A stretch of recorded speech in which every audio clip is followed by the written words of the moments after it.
Final ಆಗಿ ತಲೆ ಮಾಂಸದ ಸಾರು 5 ವಿಶಿಲಾಗಿ ಈ ರೀತಿಯಲ್ಲಿ ರೆಡಿಯಾಗಿದೆ. ನಮಸ್ತೆ ಎಲ್ಲರಿಗೂ. ಎಲ್ಲರನ್ನು ಸುಸಿಸ್ ಕಿಚನ್ಗೆ ಸ್ವಾಗತ ಮಾಡಿಕೊಂಡು ಇವತ್ತು ಅದ್ಭುತವಾದ ಅಡುಗೆ ಮಾಡ್ತಾ ಇದ್ದೀನಿ. ಬನ್ನಿ ಹೇಗೆ ಮಾಡೋದು ನೋಡೋಣ. ನಾನು ಮಾಡುವ ಅಡುಗೆಗಳು ನಿಮಗೆ ಇಷ್ಟ ಆಗ್ತಿದ್ರೆ ದಯಮಾಡಿ ಸಬ್ಸ್ಕ್ರೈಬ್ ಮಾಡಿಕೊಂಡು ನಿಮ್ಮ ಫ್ರೆಂಡ್ಸ್ ಆ್ಯಂಡ್ ಫ್ಯಾಮಿಲಿಗೆ ಹೆಚ್ಚು ಶೇರ್ ಮಾಡಿ, ಲೈಕ್ ಮಾಡಿಕೊಂಡು ವಿಡಿಯೋ ವಾಚ್ ಮಾಡಿ ನನ್ನ ಚಾನಲ್ಗೆ ಸಪೋರ್ಟ್ ಮಾಡಿ. ನಾನಿಲ್ಲಿ 1.5 kg ಮೇಕೆ ತಲೆ ಮಾಂಸನ ಚೆನ್ನಾಗಿ ವಾಶ್ ಮಾಡ್ಕೊಂಡು ಇಟ್ಕೊಂಡಿದ್ದೀನಿ. ಚೆನ್ನಾಗಿ ಉಪ್ಪು ಹಾಕ್ಕೊಂಡು ವಾಶ್ ಮಾಡ್ಕೊಳ್ಬೇಕು, ಆವಾಗ ಅಷ್ಟು ಸ್ಮೆಲ್ ಇರಲ್ಲ. ಒಂದು ಸ್ವಲ್ಪನೂ ನೀರು ಇರಬಾರ್ದು, ಚೆನ್ನಾಗಿ ವಾಶ್ ಮಾಡ್ಕೊಂಡು ಇಟ್ಕೊಂಡಿರಬೇಕು. 1.5 kg ತೊಗೊಂಡಿದ್ದೀನಿ.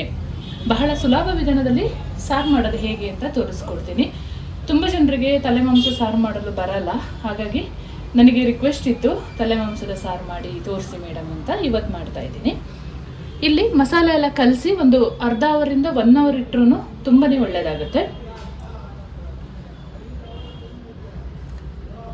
1.5 ಚಮಚದಷ್ಟು ಧನಿಯಾ ಪೌಡರ್, 2 ಚಮಚದಷ್ಟು ಅಚ್ಚ ಖಾರದ ಪುಡಿ, ರುಚಿಗೆ ತಕ್ಕಷ್ಟು ಉಪ್ಪು, 1 ಚಮಚ ಪೆಪ್ಪರ್ ಪುಡಿ, ಮನೆಯಲ್ಲಿ ಮಾಡಿರುವಂಥ ಗರಂ ಮಸಾಲ 1 ಚಮಚದಷ್ಟು, 1 ಚಮಚದಷ್ಟು ಅರಿಶಿನ ಪುಡಿ, ಇಷ್ಟನ್ನು ಹಾಕ್ಕೊಂಡು ಚೆನ್ನಾಗಿ ಕಲಸಿ ನಾನೊಂದು ಅರ್ಧ ಗಂಟೆ ಇಟ್ಟು ಮಾಡ್ಕೊಳ್ತೀನಿ.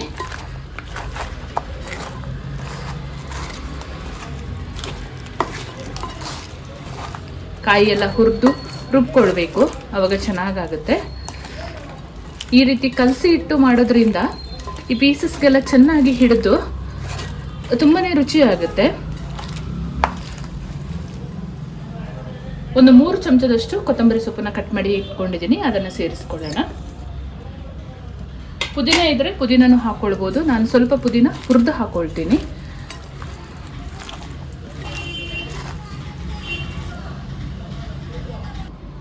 ಈ ರೀತಿಯಲ್ಲಿ ಮಿಕ್ಸ್ ಮಾಡಿ ಅರ್ಧ ಗಂಟೆ ಇಡೋಣ.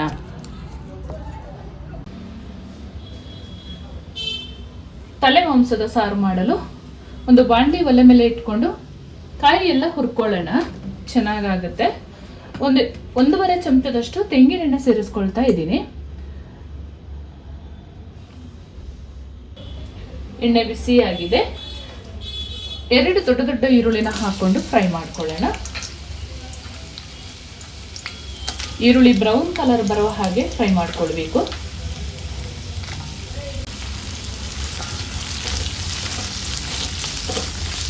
ಈರುಳ್ಳಿ ಚೆಂದ ಫ್ರೈ ಆದ ಮೇಲೆ ತೆಂಗಿನಕಾಯಿ ಹಾಕೊಂಡು ಫ್ರೈ ಮಾಡ್ಕೊಳ್ಬೇಕು.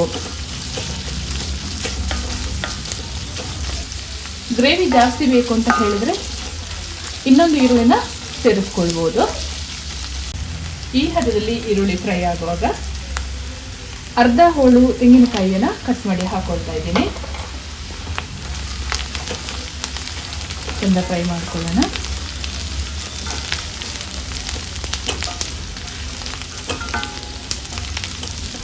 ಕಾಯಿ ಮತ್ತು ಈರುಳ್ಳಿ ಈ ಹದದಲ್ಲಿ ಫ್ರೈ ಆಗುವಾಗ ಸ್ವಲ್ಪ ಕೊತ್ತಂಬರಿ ಸೊಪ್ಪದ ದಂಟು ಇರುತ್ತಲ್ಲ, ಅದನ್ನು ಸೇರಿಸ್ಕೊಳ್ಳೋಣ. ಚೆನ್ನಾಗಾಗುತ್ತೆ ಇದು. ಫ್ರೈ ಮಾಡಿಕೊಂಡು ಆಮೇಲೆ ಪುದೀನ ಸೊಪ್ಪನ್ನು ಹಾಕ್ಕೊಂಡು ಫ್ರೈ ಮಾಡಿಕೊಂಡ್ರೆ ಆಯಿತು. 1 ಚಮಚದಷ್ಟು ಪುದೀನ ಸೊಪ್ಪು ಸೇರಿಸ್ಕೊಂಡ್ರೆ ಸಾಕು. ಒಂದು 2 ನಿಮಿಷ ಫ್ರೈ ಮಾಡಿಕೊಂಡು ಗ್ಯಾಸ್ ಆಫ್ ಮಾಡ್ಕೊಳ್ಳೋಣ.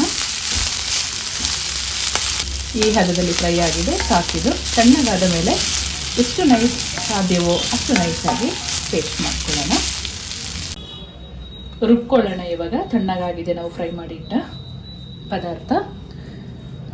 ಮಿಕ್ಸಿ ಜಾರ್ ಒಳಗಡೆ ಸೇರಿಸ್ಕೊಂಡು 3 ಟೊಮೆಟೊನ ಕೂಡ ಕಟ್ ಮಾಡಿ ಸೇರಿಸ್ಕೊಳ್ತೀನಿ.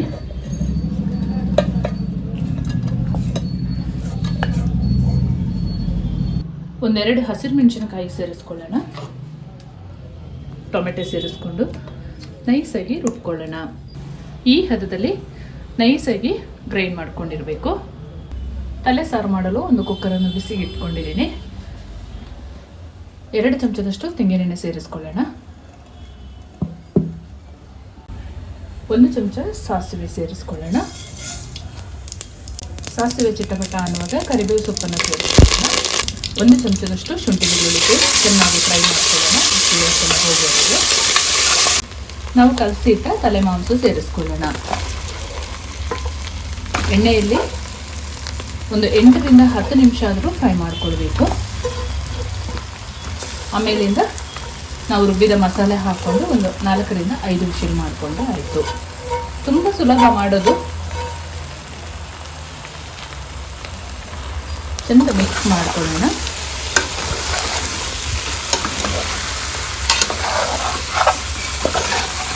ನೀವು ಆಯ್ಕೆ ಮಾಡಿಕೊಳ್ಳುವಾಗ ಮೇಕೆ ತಲೆಯೇ ಆಯ್ಕೆ ಮಾಡ್ಕೊಳ್ಬೇಕು. ಕುರಿದ ಅಷ್ಟು ಚೆನ್ನಾಗಾಗಲ್ಲ. ಫ್ರೈ ಮಾಡಿಕೊಂಡು ಒಂದು 10 ನಿಮಿಷ ಹೀಗೆ ಫ್ರೈ ಮಾಡ್ಕೊಳ್ಳೋಣ. ನೀಟಾಗಿ ಫ್ರೈ ಆಗಿದೆ. ಇವಾಗ ರುಬ್ಬಿದ ಮಸಾಲೆ ಸೇರಿಸ್ಕೊಳ್ಳೋಣ. ನಿಮ್ಮ ಮನೆ ಅಳತೆಗೆ ಎಷ್ಟು ತೆಳ್ಳಗೆ ಗಟ್ಟಿ ಬೇಕು ನೀವು ಮಾಡ್ಕೊಳ್ಳಿ. ನಾನು ಸ್ವಲ್ಪ ಗಟ್ಟಿಯಾಗಿ ಮಾಡ್ಕೊಳ್ತೀನಿ.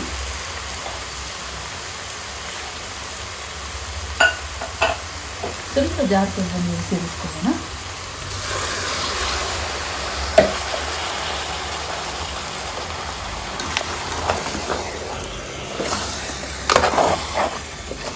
ಅದನ್ನು ಮಿಕ್ಸ್ ಮಾಡಿಕೊಂಡು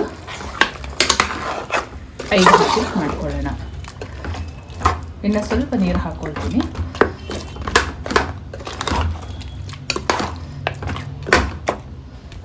ಸದ್ಯಕ್ಕೆ ಇಂಥ ಉಪ್ಪು ಮೆಣಸು ಅಂತ ಹಾಕೊಳ್ಳೋದು ಬೇಡ. ಬೆಂದಾದ ಮೇಲೆ ನೋಡೋಣ.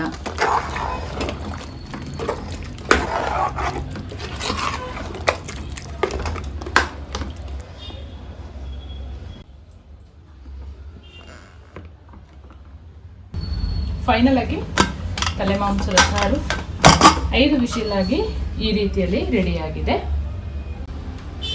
ಇವಾಗ ಉಪ್ಪು ಖಾರ ಏನಾದರೂ ಬೇಕಿದ್ರೆ ಇವಾಗ ಹಾಕೊಂಡ್ರೆ ಆಯಿತು. ನೋಡಿ ಎಷ್ಟು ಸೂಪರಾಗಿ ರೆಡಿಯಾಗಿದೆ ಅಂತ.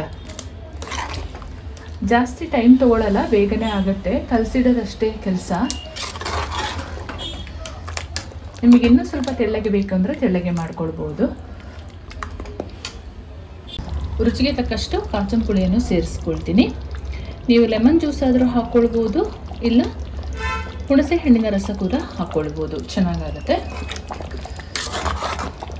ಚೆಂದ ಮಿಕ್ಸ್ ಮಾಡಿಕೊಂಡು ಸ್ಟವ್ ಆಫ್ ಮಾಡ್ಕೊಳ್ಳೋಣ. ಕೊತ್ತಂಬರಿ ಸೊಪ್ಪು ಅಂತ ಹಾಕ್ಕೊಳ್ಳಲ್ಲ, ನಾನು ರುಬ್ಬುವಾಗನೇ ಜಾಸ್ತಿ ಸೇರಿಸ್ಕೊಂಡಿದ್ದಲ್ಲ, ಹಾಗಾಗಿ ಸಾಕಾಗುತ್ತೆ. ರುಬ್ಬುವಾಗ ಮತ್ತು ಕಲಿಸ್ಕೊಳ್ಳುವಾಗನೂ ಹಾಕ್ಕೊಂಡಿದ್ದಲ್ಲ. ರುಚಿಯಾದ ಅದ್ಭುತವಾದ ತಲೆ ಮಾಂಸದ ಸಾರು ಈ ರೀತಿಯಲ್ಲಿ ರೆಡಿ ಮಾಡಿಕೊಂಡು ನಿಮ್ಮೊಂದಿಗೆ ಶೇರ್ ಮಾಡ್ತಾ ಇದ್ದೀನಿ. ನೀವು ಒಮ್ಮೆ ಇದೇ ರೀತಿಯಲ್ಲಿ ಮಸಾಲೆ ಎಲ್ಲ ಹುರಿದು ರೆಡಿ ಮಾಡ್ಕೊಳ್ಳಿ. ಒಂದು ಚೂರು ಕೂಡ ಸ್ಮೆಲ್ ಇರಲ್ಲ, ಅಷ್ಟು ಚೆನ್ನಾಗಿ ರುಚಿಯಾಗಿರುತ್ತೆ. ನಾನು ಮಾಡುವ ಅಡುಗೆಗಳು ನಿಮಗೆ ಇಷ್ಟ ಆಗ್ತಿದ್ರೆ ದಯಮಾಡಿ ಸಬ್ಸ್ಕ್ರೈಬ್ ಮಾಡಿಕೊಂಡು ನಿಮ್ಮ ಫ್ರೆಂಡ್ಸ್ ಆ್ಯಂಡ್ ಫ್ಯಾಮಿಲಿಗೆ ಹೆಚ್ಚು ಶೇರ್ ಮಾಡೋದನ್ನು ಮರಿಬೇಡಿ. ಹಾಗೆ ಲೈಕ್ ಮಾಡಿಕೊಂಡು ವಿಡಿಯೋ ವಾಚ್ ಮಾಡಿ. ಮುಂದೆ ಅದ್ಭುತವಾದ ಹೊಸ ಅಡುಗೆಯೊಂದಿಗೆ ನಿಮ್ಮನ್ನು ಭೇಟಿ ಮಾಡ್ತೀನಿ. ಅಲ್ಲಿವರೆಗೂ ತುಂಬ ಹೃದಯದ ಧನ್ಯವಾದಗಳು.